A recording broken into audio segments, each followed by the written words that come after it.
林峰為新片《翡翠明珠》親身到戲院答謝觀眾，幾十名舉牌嘅 fans 一見到佢出現就即刻蜂擁而上，場面一度混亂。而被問到電影嘅首日票房比其他嘅港產片差，佢就表示會再落力啲做宣傳，但係咪因為咁樣而有反效果呢？係咪因為就係做得太多啊？見得太多人啦你？唔肯做咁多啦，係咪真係太多宣傳？你見到都唔知講乜。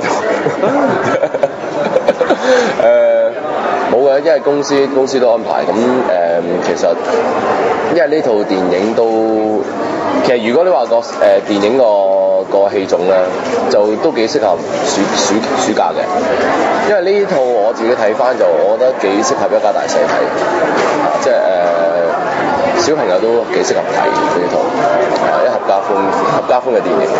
咁呢個檔期其實都幾啱。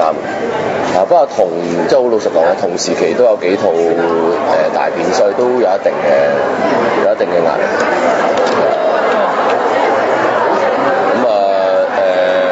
但會唔會失望啊？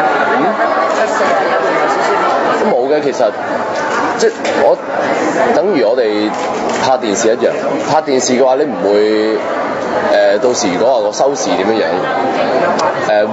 其實會係個監製緊張過演員緊張嘅係個角色有冇發揮，自己喺即係拍攝過程中自己有冇得獎，即係學冇到嘢。咁因為我的而且確電影我真係好新咁我今次我覺得一個好好嘅開始係。